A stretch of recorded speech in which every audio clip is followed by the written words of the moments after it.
What are three popular word searches on the internet? Perhaps the first two are no surprise.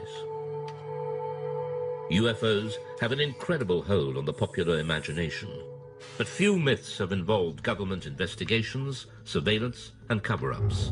UFOs have.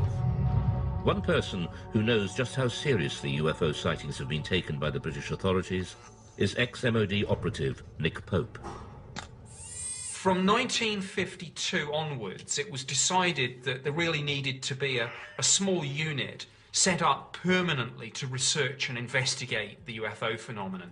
And really from the 50s right up until 2009, the Ministry of Defence did have a small project looking at the UFO mystery. Pope and the UFO desk in the 90s, helping add to the thousands of files the ministry had gathered for decades. Subject making his way. Now that they're being released from the vaults, key UFO eyewitnesses give their side of the stories. And UFO experts, skeptics and believers interrogate just what the MOD was keeping secret. Dr. David Clark is the journalist who helped first persuade the MOD to release the files. If you look in the files, there are thousands of unusual things that people in the sky from right across the British Isles. There's absolutely no doubt that people see things in the sky that they can't identify. They always have done.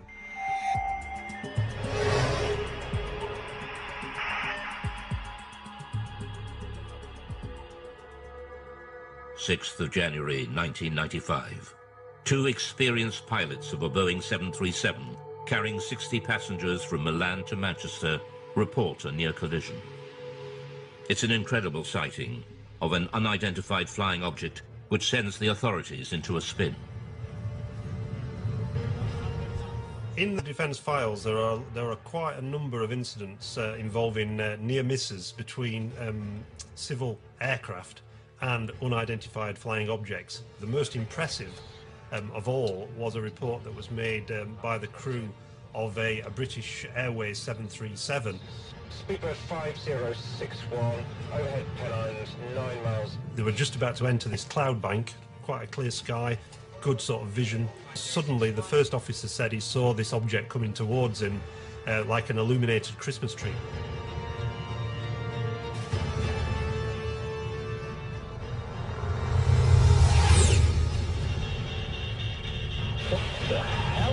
It was so low in its approach and so close that he automatically ducked, thinking there was going to be a collision. This thing just zoomed past, and immediately he turned to the captain and said, "Did you see that?" The captain said, "Yeah, I saw it as well." Immediately the pilots radioed into Manchester Control Tower. There's a lot of concern amongst air crews about what damage could be done to their reputation if they became known as, you know, the crew that see flying saucers. So it was interesting in this case that despite that, these two air crew decided that when they landed they were going to file an official air miss report. So that would then trigger a full detailed investigation by the Civil Aviation Authority, which is exactly what happened. For the first time, the MOD files show how this extraordinary incident sparked a full-scale investigation conducted by aircraft near-miss investigator Anthony Booth. Well, it was unusual for a start because it was the only one in my memory in 7 years of working in that particular department that I'd actually dealt with something like this. We could talk to the pilots, both the pilots. We would go through looking at radar recordings, RT transcript recordings of the voices of the pilots, recordings of what Manchester Air Traffic Control had to say. We just looked at anything that might shed some light on what this object might have been. The pilots now refuse to talk publicly about the near crash, but the MOD files recall what they told Anthony Booth at the time. My attention was initially focused on the glare shield in front of me, but I was diverted by something in my peripheral vision. The object had a number of small white lights, rather like a Christmas tree. The high speed of the object, although unable to estimate its distance, it was very close. There's a transcript of the conversation between the captain of the 737 and ground control. So this is Speedbird 5061. We just had something Go down the right-hand side, just above us, very fast. And Manchester immediately come back and say, well, there's nothing seen on radar. Was it an aircraft? Well, it had lights. He went down the starboard side very quickly. Manchester say, and just above you? Just slightly above us, yes. Manchester then advise them to keep an eye out for anything, but they can't see anything at all. It must have been very fast. So we'll go down very quickly after it passed you, I think. Okay, well, there you go. The Manchester control tower could not find any radar signal.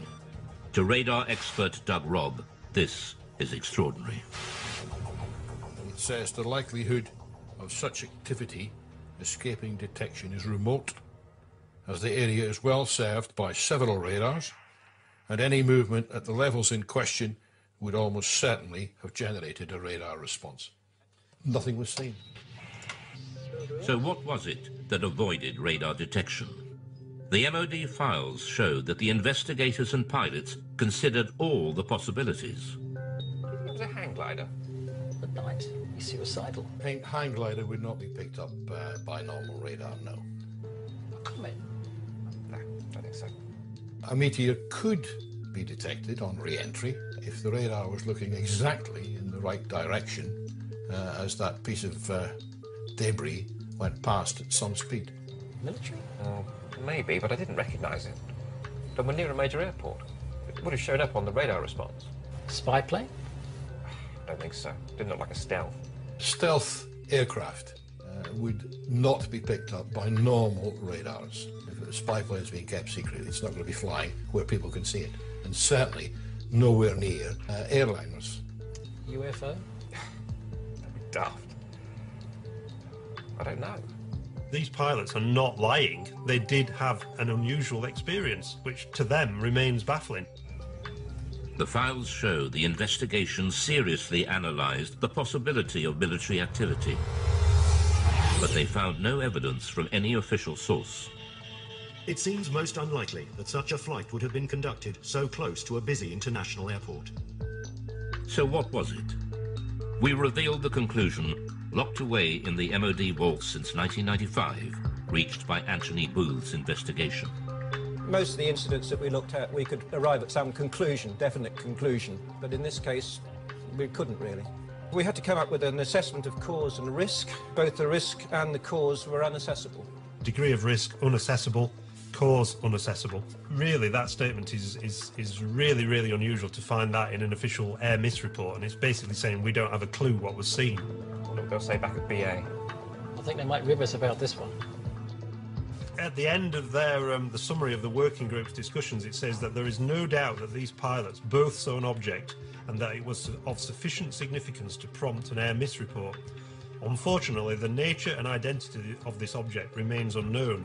To speculate about extraterrestrial activity, fascinating though it may be, is not within the group's remit and must be left to those whose interest lies in this field. To some ufologists like Nick Pope, the absence of any real conclusion leaves serious and unanswered questions. Now, to me, this was quite extraordinary. UFO does not mean alien spacecraft, but clearly, in some people's minds, whether it was the pilot and the first officer, or whether it was the investigators at the Civil Aviation Authority or the Ministry of Defence, clearly somebody was thinking, well, maybe, just maybe, this is something extraterrestrial.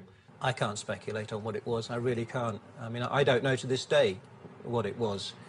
All I know is that we can't assume we know everything in this day and age.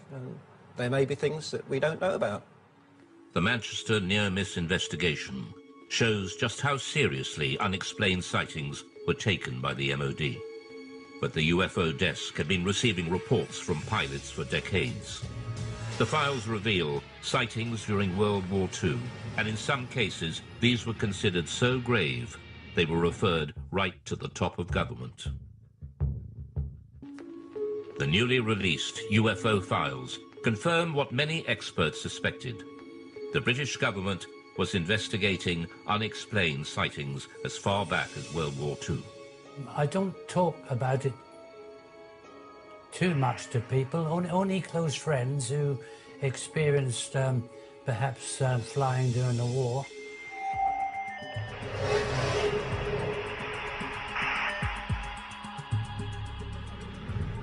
Spring 1944. Britain was engaged in heavy bombing raids over Germany. Rumours of strange, unidentified missiles were getting through to top command. Considered a threat to public morale, the MOD files reveal that the order to keep them secret came right from the top. Sightings such as the one seen by gunner Bernard Dye. Now I have here a personal wartime diary. I'll read you an entry which I wrote on the 26th of April. Operation Essen. 300 aircraft raided Essen. Dye then recorded the most extraordinary sight. By unidentified objects, which I describe as just red balls of fire. This is the first time Bernard Dye has spoken on television about what happened that night. We left the target area and we were heading back towards Mildenhall, our base. We were heading across France. Everything appeared to be peaceful. Suddenly I saw 3 balls of fire coming up from below and reported this to our pilot, Arthur Horton, on the intercom. A few seconds afterwards, the rear gunner, Brian Harper, he observed 2 more red balls of fire. Immediately, Arthur was a bit perturbed, and were they fighters? No, not fighters, Arthur, just balls of fire coming towards us. I said to Arthur, now, evasive action, corkscrew, starboard, go, go, go.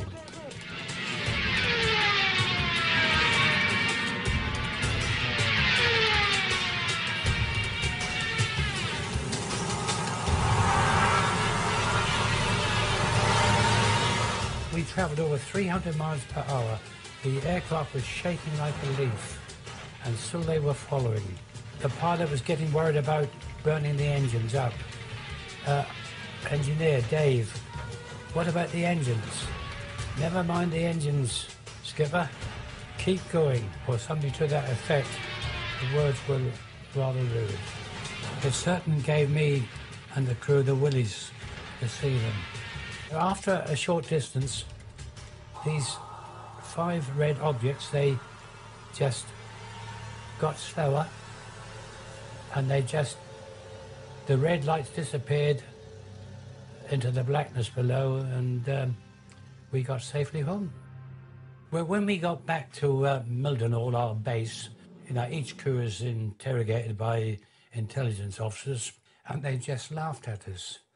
And this upset the pilot, and, he said, you wouldn't bloody well have been laughing if you'd have been sitting with us in the aircraft. What did gunner Bernard Dye think they were? Didn't know what to think, but I thought they were just a new weapon that the Germans had invented. Bernard Dye was not alone. Other World War II aircrew had also reported unexplained sightings, and we now know that at least one of these reports was suppressed, and the order to do so came right from the top. Wartime Prime Minister Winston Churchill was so terrified the report would leak out, he ordered a 50-year blackout. Mr. Churchill declared that the UFO incident should be immediately classified for at least 50 years, and its status reviewed by a future Prime Minister. Churchill's order referred specifically to a late World War II sighting made by a British aircrew returning from a reconnaissance mission over Germany. The files record, my grandfather was present during a debate about an unexpected incident experienced by an RAF bomber crew. The MOD files show that the story originates from the grandson of Churchill's bodyguard, who had been present at an urgent meeting between the Prime Minister and the US commander of the Allied forces, General Eisenhower, who discussed the incident together. He was writing in to see if the ministry could confirm this story, that this guy who was the bodyguard was present at a discussion between Winston Churchill and Eisenhower about a mysterious incident when the crew of a Royal Air Force reconnaissance aircraft that had seen this metallic object that had appeared by the side of their aircraft. and it followed the aircraft, and it behaved in a way that was completely unexplainable in terms of it being, you know, a German aircraft or any other sort of Nazi flying machine that they were aware of. A leading aircraft expert was also at the meeting.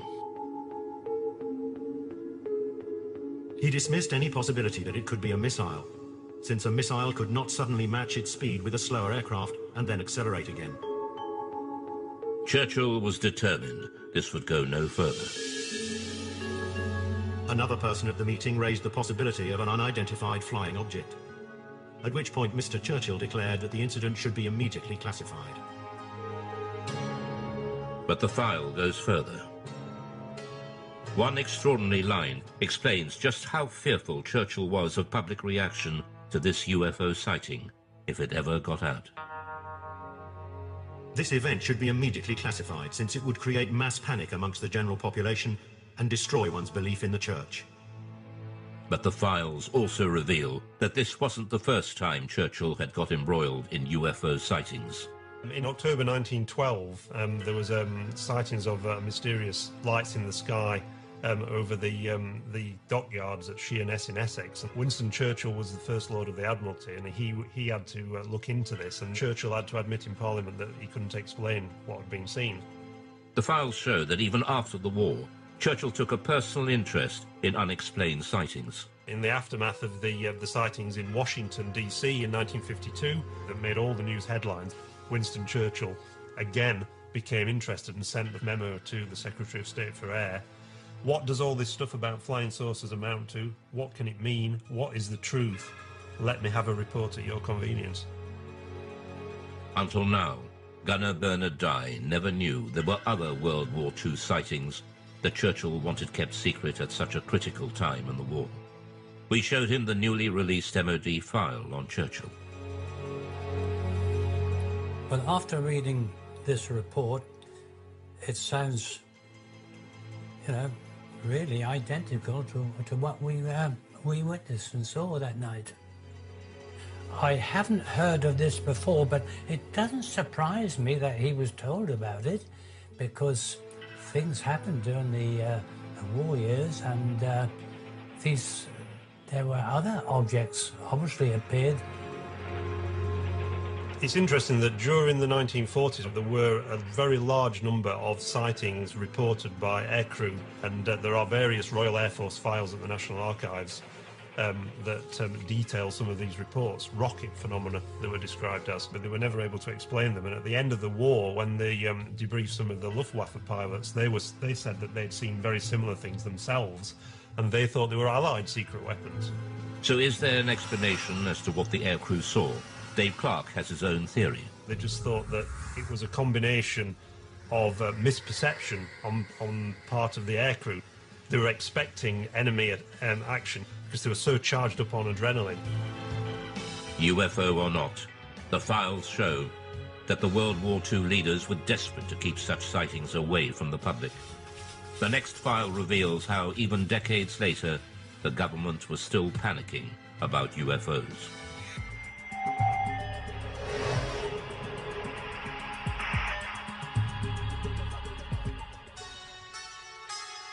Many UFO experts believe that the Pitlochry file illustrates one of the most significant UFO conspiracies of recent times.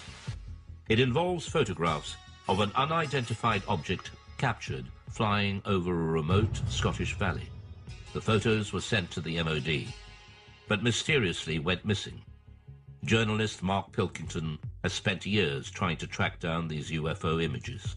The Pitlochry photographs in the MOD files date back to the 4th of August 1990, when two witnesses on the A9 near Calvine, near Pitlochry, allegedly saw a large diamond-shaped craft hovering in the air for about 10 minutes and took 6 photographs of it.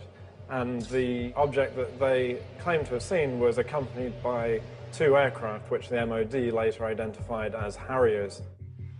The photographer has never been identified. He sent the 6 photographs to the Scottish Daily Record newspaper. The paper never ran the story. Instead, they referred them to the MOD for investigation. The Ministry of Defence took their own copies of the photographs, which have since disappeared. They, according to the files, sent the original negatives back to the Scottish Daily Record, which inexplicably never ran a story on the subject and never published the photographs, and presumably returned them to the two men whose names have been removed from the file, so we can't ask the two men. So mystery piled upon mystery. All that remains in the files is a photocopy of the alleged photographs. UFOlogists later mocked up this photo of what was seen. But Nick Pope dealt with the original photos and file when he worked behind the MOD desk. Both the Defence Intelligence Staff and the Joint Air Reconnaissance Intelligence Centre analysed this very carefully, and the consensus was clear on this. This was a real object. It was maybe 25, 30 metres in diameter. I sat down with my opposite number from the Defence Intelligence Staff at a briefing about UFOs. We discussed this photograph extensively. This was something that was of defence interest because clearly it could do something that we couldn't, and we wanted that technology. The MOD was determined to play down the incident. There's an interesting briefing by the Ministry of Defence press office on defensive lines to take if these photographs made it into the newspapers, and they were asked questions about this. And there's a list that basically says that we have looked at the photographs and no definitive conclusions have been reached regarding the large diamond-shaped object. And if they were pressed by the media, they were told to say all sighting reports received by the ministry are referred to the staff in the departments which are responsible for the air defence of the UK. During his time with the ministry, Pope had a blown-up copy of the photograph on his office wall until it was personally taken down by his superior. One suggestion was that this was a secret prototype American spy plane. My head of division convinced himself that this probably was some secret aircraft or drone, and he ordered that this be removed. We know from the files that there was a lot of internal discussion about, were the Americans flying this incredible spy plane, and if so, why had they not asked for permission, for this thing to fly through British airspace? Journalist Mark Pilkington believes that events at the time could well have influenced what people thought they had seen. This was just 2 days after the first Gulf War had broken out, and there were certainly great deployments of aircraft towards the Middle East, and the UK was a kind of sort of stop-off point and a sort of launch pad for a lot of those aircraft. The MOD were clearly worried about public reaction, just as Churchill had been 4 decades earlier. So was there a cover-up by the MOD over the mysterious Pitlochry photographs? There's a possibility that the Ministry of Defence destroyed these images, possibly because they thought that they were some American spy plane that they'd rather we didn't know about, or maybe if this thing genuinely remained unexplained, because we simply didn't want the embarrassment of saying that there might be things in our airspace with speeds and manoeuvres that exceed everything that we've got, and yet which remain unexplained. However, all we're basing this on, we should make clear, is a very grainy, fuzzy black and white image that, for all I know, could have been drawn by a child with crayons. Mark Pilkington is still looking for the real Pitlochry photographs to find out just what did put Britain's defences to the test. But 6 years later, on Britain's east coast, another UFO sighting sparks off a full-scale military investigation and a direct challenge to the Secretary of State for Defence. In 1996, the Ministry of Defence was drawn into a serious breach of UK defences by a UFO over East Anglia. MOD files reveal it not only involved the police, Coast Guard and RAF, but a call to the Defence Secretary to scramble jet fighters. I'm very concerned about an incident that occurred off the East Anglian coast recently involving a visual unidentified flying craft sighting that was correlated by various different military radar systems. Why weren't our jets scrambled? It was one of the biggest UFO scares ever. And it all started one quiet October night on the East Coast.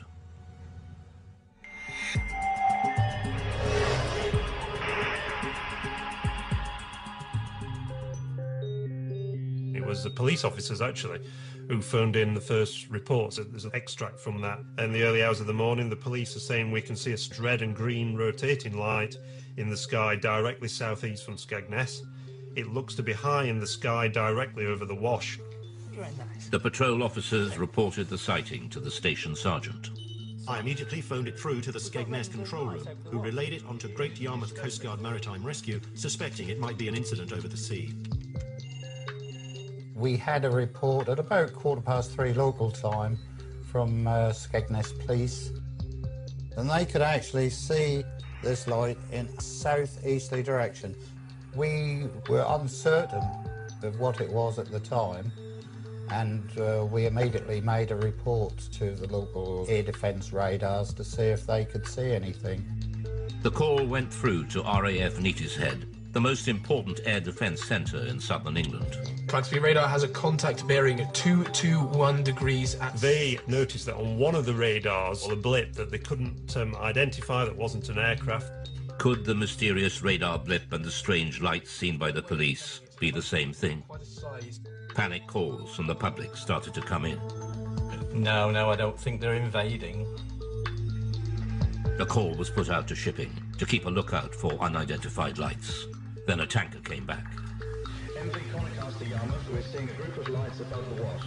The vessel at sea was the Connor Coast, and she was in much this sort of area. At 3:50 a.m., Patrol Officer P.C. Leyland rushed onto the police station roof to video the strange lights and managed to capture 5 minutes of footage now showing a single stationary white light. News of the sighting spread quickly through the UFO grapevine. The transcript of the conversation between the Coast Guard and the police and the trawler crew was leaked to the local news, and it suddenly became this huge UFO incident that got to the attention of the local MP.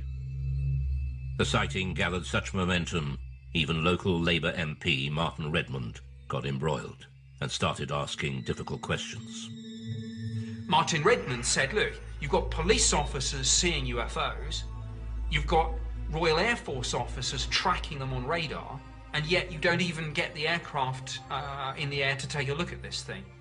Here's a copy of the letter that Martin Redmond MP sent to the Right Honourable Michael Portillo, Secretary of State for Defence, and he says, I'm very concerned about an incident that occurred off the East Anglian coast recently involving a visual unidentified flying craft sighting, which was correlated by various different military radar systems. While I'm interested in finding out what was seen, my primary concern stems from the absolute shambles that such an event seemed to cause. So he's really sort of having a go at the Ministry of Defence and saying, why didn't you react to this? What are the RAF doing?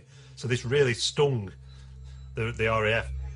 The files reveal a picture of chaos. The letter sparked off an MOD investigation to explain the RAF's resistance. Doug Robb was operations manager on the night. We showed him the MOD findings. He wasn't surprised by the conclusions. This diagram is the radar plots over Boston on that night.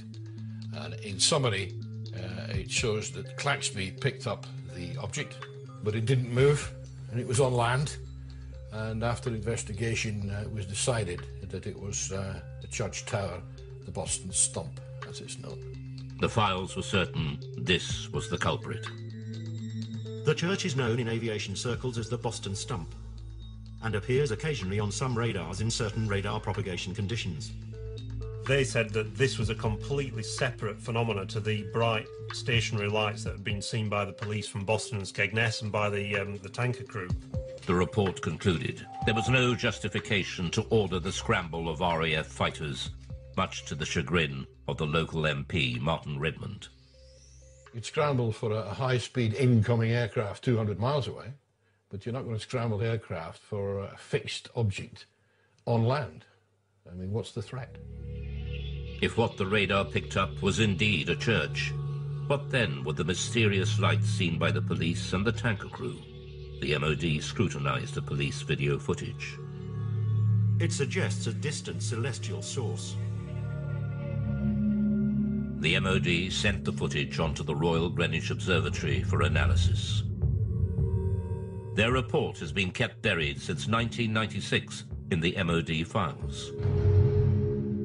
UFO and astronomy expert Ian Ridpath was shown their conclusions and the police video.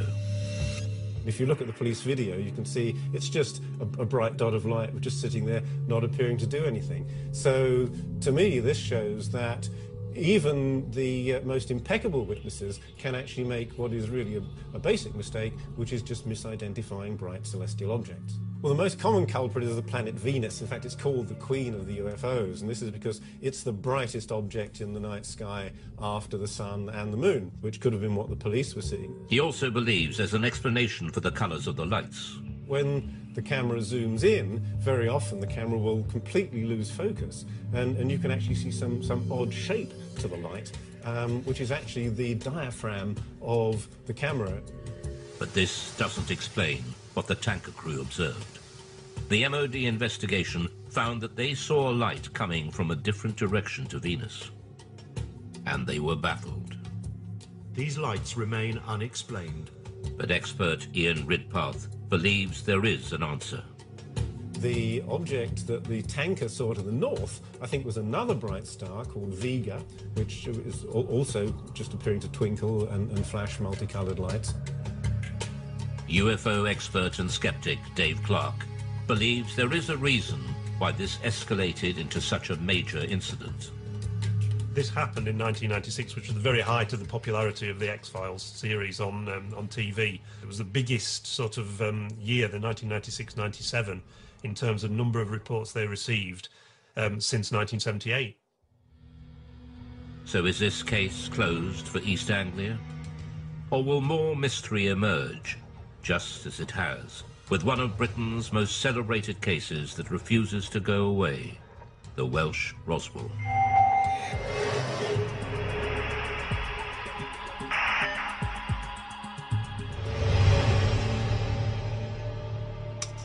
In 1974, in North Wales, thousands of people experienced a violent earth tremor and lights were seen falling from the sky. Some ufologists believe a UFO crashed, and there's been a cover-up ever since of the Welsh Roswell. Oh, a heck of a bang, yes. Oh, yes, it's like a tremor. It was in the house, shook the houses. We're in your houses. And it seemed to come right on top of their head until the house is coming down. There were lights coming from the top of the mountain, just up over there. 24th of January 1974 at 21:50 GMT. 5 bodies spectacularly incandescent were observed traversing the sky. New information has been revealed that opens the mystery further. Named as one of the main witnesses in the Berwyn incident is Hugh Lloyd, then a 14-year-old farmer's son. Just after 8:30 p.m., Hugh's family felt the massive earth tremor. It was a frightening experience. Almost 40 years on, Hugh still remembers that day as if it were yesterday. It was like this thud, and straight away the whole place started shaking very violently. The light flickered and the lights in the picture on television, snow on the screen. But we were all frightened. We didn't have a clue what it was. And Enoch said it must be an explosion. And then the phone started ringing. Hello? Like neighbours, phoning to ask, did you feel that? And then roughly about 20 minutes, there was a knock on the door. And there was a police officer there. And he said, we've had reports there's a plane crash that come down on the Berwyn. And we'd like to commandeer your Land Rover to go up there. Me being 14, I said, well, Enoch, you better drive it.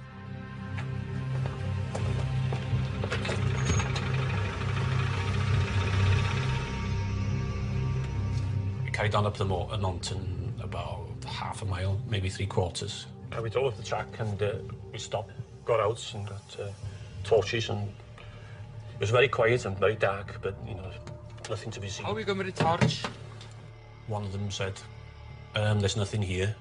It's too quiet. Can't see anything. We might as well go down. So we turned back to the vehicles, and as we were approaching the vehicles, we saw this very bright white light. Up the valley. Just behind those trees there, up to the left in the valley between those two mountains. A very bright white light you know, coming up from the ground, you know, pointing upwards. But it was, you know, very, very bright. I knew it was coming from the ground, but we couldn't actually see the source of the light because it was, you know, in the valley itself, being hidden. The light didn't look like a plane crash. It was too white for a fire. It didn't last for very long. 20 seconds at the most. They searched the mountainside, but there was no sign of a crash. So what was the light? Ufologist Andy Roberts has researched the Berwyn UFO for years. Although a skeptic, he admits there is a central mystery to the incident involving another key witness. A village nearby called Llanderfel, there was a district nurse called Pat Evans. She felt the explosion there, and because she was a nurse and had all the medical equipment, thought if a plane's crashed, I could get up there and give much-needed help until the emergency services arrived. Pat Evans was with her 2 teenage daughters, 4 miles from Hugh Lloyd when the earth tremor hit. So she picked up her 2 young daughters, got them in the car, drove the 10-15 minute drive up onto the B4391 road, expecting to see an aircraft crashed and in flames. This is the road that she was driving on, and it's a road that she knew very well, so she had no problems driving up here at night. And obviously she was out there looking for what she thought was going to be a plane disaster. And just as she came out from the other side of this copse of trees, she was absolutely astonished to see far across the hills to the left a huge ball of red, white, orange, pulsating light. Whatever the object was, it was too far from the road to be reached on foot. Pat and her daughters watched, astounded at the ball of light, slowly pulsating and changing colour. She described it as being half the size of the moon, and around this object were moving torchlights and vehicle lights. She realised that it clearly wasn't a crashed aircraft and that someone or some people were there attending to whatever it was, and realising that, she drove back home and went to bed, and to this day is completely mystified by what it was. So what did Pat Evans and Hugh Lloyd see that night? We reveal that even the arrival of the mysterious men in black couldn't provide all the answers. The unidentified sightings by Pat Evans and Hugh Lloyd in Berwyn, Wales in 1974 have gone down in UFO folklore. The recently released MOD files have added even more mystery. Researchers from the British Geological Survey were quickly dispatched to Berwyn to investigate an earth tremor that had registered 3.5 on the Richter scale. Immediately after the earthquake, we were getting a lot of reports, some of them rather complex ones about lights in the sky, lights on the hill. So I brought a small team of people down to ask the local people around here what they'd seen, what they'd heard, what they'd felt. The British Geological Survey team have become known in Berwyn legend as the Men in Black, as they were dressed in dark suits, official-looking, and were going door to door. Some people seemed to think the whole event was rather suspicious, and that we, simple scientists from the Geological Survey, had something to do with suspicious events around here. Files containing Chris's notes recall his interview with nurse Pat Evans, who saw the unidentified light. I have here the notes that I made when I talked to Pat Evans. She felt the shaking, but also she was very concerned about lights that she saw in the sky. She thought there was a big red light, like a glowing red fire. This is a copy of one of the maps that we, with our team, used when we were going around the area talking to people, and we were able, therefore, to put on the map exactly where we got that interview from, and therefore exactly what that person saw, heard and felt. This British Geological Survey map, buried in the vaults, is a revelation. It shows the anomalous lights seen by Pat Evans and Hugh Lloyd both appeared in the same small area of hillside at the same time. Ufologist Andy Roberts returns to the same spot on the mountainside where Pat and her daughters saw the UFO, and where Pat Evans told her story to Andy Roberts in 1998. When I brought Pat Evans up onto this mountain road in 1998 and she told me her story then, I photographed her, and the photograph that I took showed her pointing to where she saw what she saw in 1974, and judging by this photograph, she was pointing over there, and which we know is where the police and farmers were searching that night. Pat Evans was on the Llangannog to Welshpool Road, which is just behind the forestry there. So if she was there, she probably saw the same lights as we saw. You know, because it's dead in line. I'm nearly positive that's the same lights she saw. The recent files show the MOD's explanation for the sudden explosion and mysterious lights. Subsequent search of the hillsides in question revealed no sign of impact, however. The Meteorological Office considered that these sightings could have been occasioned by a bolide, that is to say, a meteor which enters the Earth's atmosphere and burns up before reaching the ground. A private investigation done on behalf of the British Astronomical Society concluded, however, that the meteor may in fact have disintegrated over Manchester and that its appearance was preceded at 8:30 p.m. by an earth tremor in the Berwyn Mountains with which it has no connection. So they were saying again, these are two things that happened coincidentally on the same night. You've got a meteor burning up in the atmosphere and also you've got an earth tremor. So is this incredible coincidence